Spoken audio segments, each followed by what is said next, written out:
اعتبار سے، اسی اعتبار سے اگر دیکھا جائے یہ مجلسیں کیا ہیں در حقیقت اگر دیکھا جائے،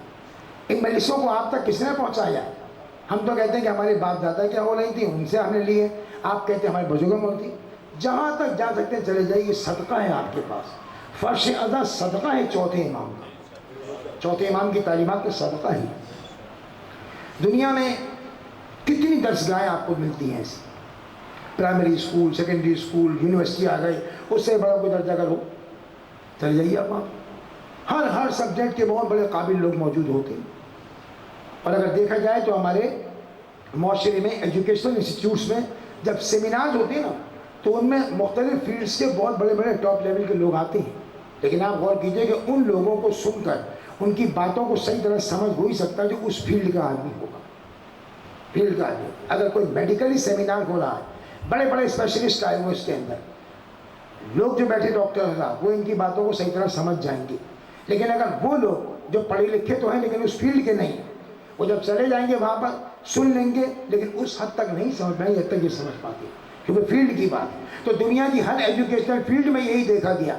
ہر ایجوکیشنل فیلڈ میں دیکھا گیا کہ جناب جو فیلڈ کا آدمی ہوتا ہے وہ جتنا سمجھتا ہے اچھا، اتنا کو نہیں سمجھتا، لیکن واجب درسگاہ ہے مولا حسین کی عطاداری کی درسگاہ، یہ ایسی درسگاہ ہے کہ آپ کے ہر فیلڈ کا آدمی آتا ہے، ہر لیول کا آدمی آتا ہے اور سب کے سب سیراب ہو کے چلے جاتے ہیں یہاں سے، سب کے سب۔ عظمت محمد وآل محمد بلندتر سروار،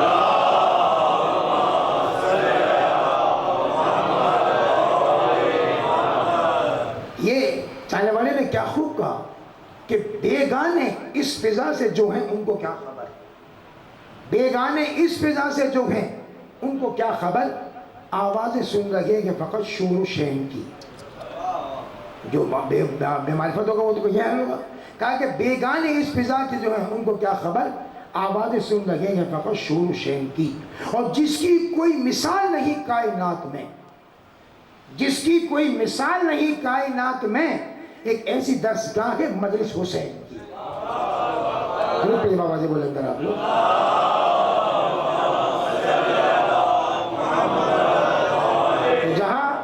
جہاں حب علی ہوگی اس کے دل میں، اس کے دل میں گناہ نہیں ہوگا، اور حب علی ہونا کتنی بڑی سعادت ہے۔ ہاں اگر کوئی آدمی یہ چاہے کہ حب علی کے بغیر ہی میں خدا تک پہنچنا چاہوں، اگر کوئی یہ چاہے تو وہ گمراہ تو ہو سکتا ہے، قائم مستقیم پر نہیں ہو سکتا ہے، کیونکہ بڑی سعادت یہ ہے کہ خدا تک پہنچنے کا وسیلہ یہی ہے اگر دیکھا جائے۔ چاہنے والے نے کیا خوب کہا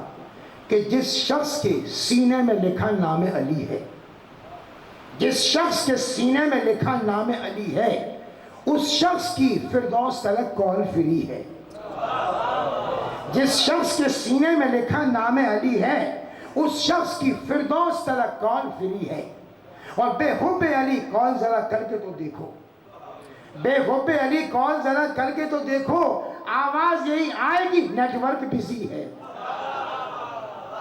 درود پڑھیے بابا جی بلندر آپ لوگ۔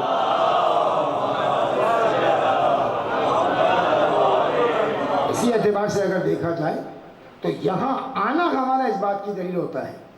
آپ ذرا غور کریں کتنی بڑی سعادت ہماری لیے۔ میں آخر میں ایک بات بیان کروں کہ مسائل میں دیکھیے اس کی عظمت پہچانی ہے فرش اعضاء کی، اس کی عظمت کے لیے ایک مثال کافی ہے کہ ہم لوگ اور آپ لوگ سال میں نہ معلوم کتنے مختلف مقامات پر ایک دوسرے سے ملتے ہیں، ملاقات کرتے ہیں، ہماری گیدرنگ ہوتی ہے نا، کہاں گیدرنگ ہوتی ہے ہماری؟ شادی بیاہ میں ہو گئی، ہماری گیدرنگ کہاں ہوتی ہے؟ مرنے جینے میں ہو گئی، ہماری گیدرنگ کہاں ہوتی ہے؟ کسی اور مقام پر ہو گئی۔ جتنی گیدرنگز ہماری ہوتی ہیں نا پورے سال میں، جتنے قسم کی ہیں، ان میں واحد گیدرنگ ہوتی ہے فرش اعضاء والی گیدرنگ، کہ جہاں ایک طرف مجھ جیسے، آپ جیسے، ہم جیسے گناہگار بھی ہوتے ہوں، اہل بیت اطہار بھی یہاں پر آتے ہیں، اہل بیت اطہار بھی آتے ہیں۔ یہ اہل بیت اطہار جو ہوتے ہیں نا، خدا گواہ کہ یہ بلاتے تو آپ آ جاتے ہیں۔ آپ کبھی یہ نہ سوچئے گا کہ میں اس لیے یہاں آ گیا کہ چونکہ مجھے صاحب خانہ نے اعلان دے دیا تو میں آ گیا، یا میرے پاس وقت تھا تو میں آ گیا، یا میرے پاس اتنی انرجی تھی کہ میں چل کے آ سکتا ہوں میں آ گیا۔ خدا گواہ ہے وقت بھی انسان کے پاس ہو، صحت بھی ہو انسان کے پاس، بلاوا بھی ہو انسان کے پاس، جب تک وہ نہ بلائیں نہیں آ سکتا انسان، جب تک وہ نہ بلائیں۔ اور ان کے بلانے کا انداز کا اثر تو یہی ہے۔ بھائی آپ لوگوں میں اس وقت جتنے لوگ بیٹھے ہیں یہاں پر، مجھے نہیں پتا کہ آپ میں سے کون کون صاحب خانہ کا رشتہ دار ہے، کون کون پڑوسی ہے، کون کون جاننے والا۔ آپ لوگ آتے رہتے ہوں گے یہاں پر، سال میں نماز کتنی بار آتے ہوں گے، لیکن ایک بات یاد رکھیے، سال میں باقی جتنی بار بھی آپ آتے ہیں نا، اس وقت آپ ہوتے ہیں مہمان اور صاحب خانہ ہوتا ہے میزبان.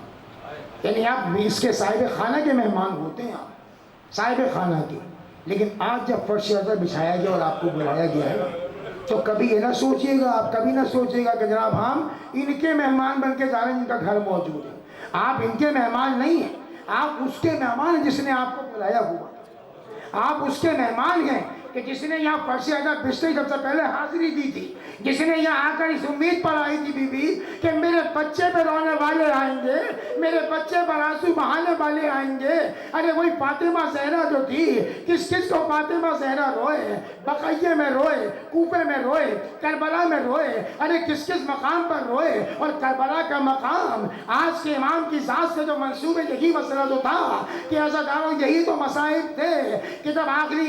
جب سید الشہداء آخری رخصت کے لیے خیموں میں آئے تھے، ایک بار جب گئے ہیں نا، سجاد کے خیمے میں گئے ہیں، عجیب عالم غربت تھا. ادھر امام سامنے کھڑے ہوئے جا کر، ادھر زینب نے بیمار امام کا جو خشم پڑی ہوئی تھے ان کا شانہ ہلایا اور کہا بیٹا اٹھو. ارے جیسے ہی سجاد نے خیمے آنکھوں کھولی، اب جو دیکھا تو خون میں ڈوبا ہوا کوئی شخص کھڑا ہے. بے اختیار سجاد نے کہا پھوپھی اماں یہ ہمارے خیمے میں کون آ گیا؟ شہزادی نے کہا بیٹا پہچانے نہیں؟ ارے تمہارے بابا آ گئے ہیں. عزاداروں بابا کو اس حال میں دیکھا کہ چہرے پر علی اصغر کا خون، ہاتھوں پہ علی اکبر کا خون، ابا پر عباس کا خون، قبا پر قاسم کا خون. ارے یہ دیکھا تو فوراً بے اختیار کہا اے بابا چچا عباس کہاں گئے، بھیا علی اکبر کہاں چلے گئے؟ عزاداروں مولا نے فرمایا میرے لال، مردوں میں سوا میرے اور تمہارے کوئی باقی نہیں بچا. ارے سب کے سب چلے گئے، دل کے ٹکڑے چلے گئے، جو گود کے پالے چلے گئے، میری جان نکل گئی ہے بیٹا. ارے صبح سے اب تک جو بھی گیا واپس نہ آیا. عزاداروں ادھر امام نے آگے بڑھ کر سجاد کے سینے پر دست امامت رکھا اور امام نے تعلیم کی اسرار امامت. اور اس کے بعد میرے مولا نے آپ سب کو یاد کر کے مولا نے وصیتیں کی تھیں. پہلی وصیت یہ کی تھی بیٹا سجاد جب مدینے جانا تو میرے چاہنے والوں کو میرا سلام کہنا. بیٹا جب مدینہ جانا تو میرے چاہنے والوں کو میرا سلام کہنا. اور بیٹا دوسری وصیت یہ ہے کہ جب مدینے جانا تو میرے چاہنے والوں سے کہنا کہ جب کبھی ٹھنڈا پانی پیو، جب کبھی ٹھنڈا پانی پیو تو میری پیاس کو یاد رکھنا. اور تیسری وصیت یہ کی تھی مولا نے کہ میرے چاہنے والوں سے کہہ دینا جب کبھی وقت ملے صفِ عزا بچھا لیا کرنا، اس لیے کہ میرے گھر والے مجھ پر رونے نہ پائے. عزاداروں یہ کہہ کے مولا رخصت ہوئے. تھوڑی دیر بعد جب مولا نرغہ اعظم میں گھرے، یہاں بیٹا خشم چلا گیا. جیسے کہ وہاں سے آواز استغاثہ بلند ہوئی، حل من ناصر ینصرنا، ارے ہے کوئی میری مدد کرنے والا؟ امام کی آواز امام کے گوش مبارک تک پہنچی. غش سے بیٹا بیدار ہوا اور نزدیک رکھے ہوئے ٹوٹے ہوئے نیزے کو ہاتھ میں لیا اور اب کونیوں کے بل آگے جانا چاہا. پھوپھی اماں ذرا خیمے کا پردہ ہٹا دیجئے. پھوپھی نے کہا بیٹا کہاں جا رہے ہو؟ رو کے کہا پھوپھی اماں آپ نے سنا نہیں؟ ارے بابا مدد کے واسطے بلا رہے ہیں. بس یہ کہنے کے بعد یہ کہا پھوپھی اماں ذرا خیمے کا پردہ ہٹا دیجئے. عزاداروں جیسے ہی خیمے کا پردہ ہٹا، خدا کسی بیٹے کو یہ منظر نہ دکھائے، ارے ادھر خیمے کا پردہ ہٹا، ادھر جیسے کہ سجاد نے جیسے کہ مقتل پر نگاہ کی، ہاتھ سے ٹوٹا ہوا نیزہ پھینکا، سر کو جھکا کر ہاتھ کو اٹھا کر کہا السلام علیکم، السلام علیکم یا ابا عبداللہ. پھوپھی نے پوچھا بیٹا کسے سلام کر رہے ہو؟ رو کے کہا پھوپھی اماں آپ نے نہیں دیکھا؟ ارے بابا کا سر نوکے نیزہ پہ. عزاداروں یہی وہ امام ہے کہ جب یہ امام 11 محرم کو جب یہ امام کربلا سے قید ہو کے لے جایا گیا ایک اعلان کیا گیا اور وہ اعلان یہ تھا کہ سارے قیدیوں کو مقتل سے گزارا جائے لاشوں کے قریب سے گزارا جائے عزادارو یہی امام جب علی اکبر کے لاشے پر پہنچا گئے علی اکبر کے لاشے کو دیکھ کے سلام کیا اور کہا بھیا علی اکبر آپ کو شہادت مبارک ہو ارے آپ کا جہاد تو یہیں پر ختم ہو گیا ہمارا جہاد کربلا سے کوفہ سے شام عزادارو بھائی کے لاشے کے قریب سے گزرے اب جو چند قدم آگے گزرے ایک عجیب منظر دیکھا کہ کربلا کے تپتے ہوئے صحرا میں باپ کا بے کفن لاشا پڑا ہوا ہے عزادارو باپ کے بے کفن لاشے پر جب یہ پہنچے تو یہ جوان بیٹا 22 برس کا جس کے ہاتھوں میں ہتکڑیاں پیروں میں بیڑیاں کمر میں لنگر گلے میں خاردار توپ تھا باپ کی میت کو دیکھ کر ایک ہی جملہ کہا اے بابا جس کا جوان بیٹا موجود ہو اس کا لاشا بے گور و کفن نہیں رہتا گئے اے بابا تلوار علم سر پہ ہے دم لے نہیں سکتا تلوار علم سر پہ ہے دم لے نہیں سکتا مجبور ہوں بابا میں کفن دے نہیں سکتا عزادارو آج آپ رو رہے ہیں خدا آپ کے آنسوؤں کو قبول کرے آخری جملے سنیے امام کے پرسے کے لیے عزادارو اس امام کی شہادت کے حال میں مقتل میں بیان کیا جاتا ہے جب یہ امام واپس مدینے پہنچے نا 35 برس تک یہ امام مدینے میں موجود رہے 35 برس تک مولا کا کیا حال تھا گھر کے دروازے پر سیاہ رنگ کا ایک پردہ لٹکا رکھا تھا اور اپنے حجرے میں مولا نے ایک سیاہ چادر بچھا رکھی تھی جو صف عزا کہلاتی تھی آج میری نگاہوں کے سامنے ماشاءاللہ اتنے مومنین موجود ہیں خدا آپ کی عزاداری کو قبول کرے ارے اس وقت یہ حال تھا کہ جب ایک مومن دروازے پر آ جاتا تھا ایک مومن تو میرا وہ مولا جو 22 برس کی جوانی میں کربلا میں تھا آج اس کا یہ حال تھا بغیر عصا کے سہارے کے چل نہیں سکتا تھا عصا کا سہارا لے کر جاتے تھے مومن کو وہاں سے لے کر آتے تھے فرش عزا پہ بچھاتے تھے جب وہ مولا کو پرسہ دے لگا ہوتا تھا تو مولا اس کے جواب میں دعائیں دیتے تھے مائی تو نے ہمارے بابا کے غم میں ہمارا ساتھ دیا خدا تجھے کوئی غم نہ دے خدا تیرے بچوں کو خوش رکھے ہمارے بچے تو کوفہ و شام کی راہوں میں عزادارو جانے والا جا رہا ہوتا تھا تو مولا وہیں سے خدا حافظ نہیں کرتے تھے گھر کے دروازے تک لے کے آتے تھے اور جب تک نگاہوں کے سامنے ہوتا تھا میرا مولا اپنے ہاتھوں کو اٹھا کر دعا کرتا تھا عزادارو وقت گزرتا گیا 25 محرم کا دن آیا اس امام نے اپنے بیٹے محمد باقر کو بلایا اور فرمایا بیٹا باقر بس چند وصیتیں سن لو اور ہمیں اجازت دو ہم اپنے بابا کی اپنے جد کی بارگاہ میں جا رہے ہیں بیٹا رونے لگا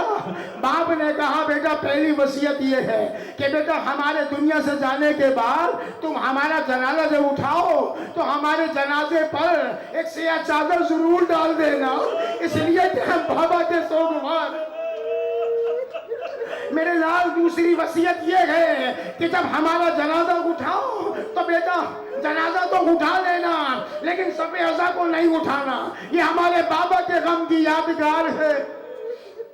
اور عزادارو آخری وصیت مولا کی فرمایا بیٹا جب ہم دنیا سے گزر جائیں گے نا یقیناً اہل مدینہ آ کر تمہیں گلے لگائیں گے تعزیت پیش کریں گے یتیمی کا پرسہ دیں گے میرے لال جب ہمارے جانے کے بعد اہل مدینہ گلے لگا لگا کر تمہیں یتیمی کا پرسہ دے تو میرے لال اپنی یتیمی پہ غور نہ کرنا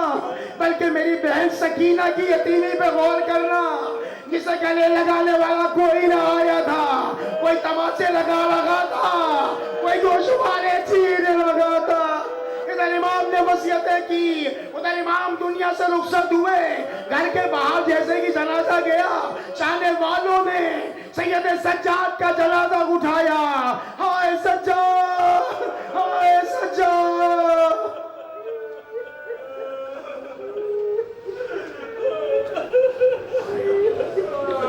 ربنا تقبل منا انك انت السميع العليم خدا بندہ تجھے واسطہ محمد و آل محمد علیہ الصلوۃ والسلام کا